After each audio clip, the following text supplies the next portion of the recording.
Hello mga chubs! For today's Gora vlog, day 2 na ng ating Hong Kong travel. Kaya naman, pupunta tayo ngayon sa tinaguriang the happiest place on earth. Ito ang Hong Kong Disneyland. Tara, kwentuhan tayo.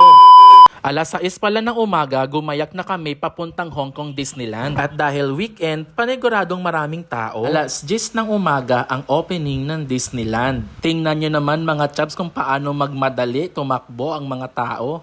At pagkapasok nga namin ng Disneyland, agad naming hinanap kung saan banda ang location ng Disneyland City Hall. Balak kasi naming makahingi ng libreng pin para sa mga first timer sa Disneyland. At para hindi kayo maligaw sa loob ng Disneyland, mas magandang i-download nyo ang kanilang application. Doon nyo rin makikita kung gaano katagal ang pila sa bawat mga rides. Hindi namin pinalagpas na pumila para magpa-picture dito kay Mickey Mouse. Para naman masulit namin ang almost 5,000 pesos na binayad namin para makapasok sa Disneyland. Tips ko lang sa mga nagbabalak na pumunta ng Hong Kong Disneyland, magdala kayo ng tumbler o anumang lagay ng tubig dahil sobrang maharlika ng mineral water dito. May mga refilling stations dito located sa mga gilid ng comfort room. At siguradong makakatipid kayo ng almost 200 pesos kada bottle ng mineral water. Una naming pinuntahan itong Frozen dahil isa ito sa mga magagandang sakyan ng mga rides dito sa Disneyland. Tingnan nyo naman mga chubs, parang akalain mong nasa palasyo kayo ni Elsa. Una naming sinubukang sakyan itong Frozen Ever After. Pumila kami dyan ng almost 45 minutes bago makasakay. Sulit naman ang aming paghihintay at pagpila dahil sobrang gandang sakyan nito mga chubs. Pwedeng-pwede ito sa mga may mga kasamang bata dahil hindi naman gaanong ka-extreme yung rides dito mga chubs.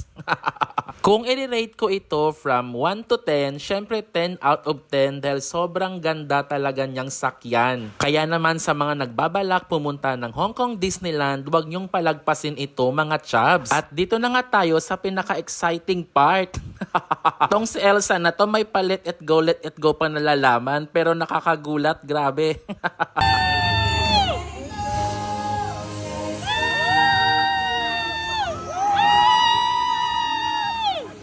Kita nyo yan mga chubs, yung sigaw ko pang falsetto na. At dito na nga tayo sa final round mga chubs, kung saan meron ka talagang gulat factor. Dito yung ilalaglag ka lang naman within 3 seconds. May iwan talagang kaluluwa mo sa taas, day. Hay, salamat sa wakas, nakatapos din at nakaraos din. Huwag nyo ring palagpasin na sakyan itong Wandering Oaken Sliding Sleigh. Goods din ito mga chubs at saglit lang naman siya. Next stop, pwede nyo ring sakyan itong Cinderella Carousel. Goods na goods to sa mga bata. Katabi lang nito itong Dumbo Flying Elephant. Pwedeng-pwede ito sa mga bata at sa mga feeling bata. Pasado 11 o'clock na ng tanghali mga chubs at nag-decide na lang kaming kumain muna after naming mag-rides. Para at least tuloy-tuloy na yung aming pagpila sa mga rides na gusto naming sakyan. After nga namin mag-lunch mga chubs, sinubukan naming sumakay dito sa Jungle River Cruise. Chill rides lang naman ito mga chubs dahil uupo ka lang at makikinig sa inyong tour guide. Next naming sinakyan mga chubs itong Iron Man Experience. Grabe, ang ganda dyan. Next naming sinakyan itong It's a Small World. Chill rides lang ito mga chubs. Pwedeng-pwede ito sa mga chikiting. At siguradong matutuwa at mag-e-enjoy talaga sila dito. Naririnig nyo dito ang iba't ibang versions ng kanta ng It's a Small World. Mula yan sa iba't ibang panig ng mundo. At syempre magpapahuli pa ba ang Pilipinas? Syempre nandito din. At may tarsier pa mga chubs, o diba? Sobrang lamig dito at talagang marerelax ka talaga. Anyway, marami pa akong ikikwento kaya abangan ang part 2 ng Hong Kong Disneyland. Paalam!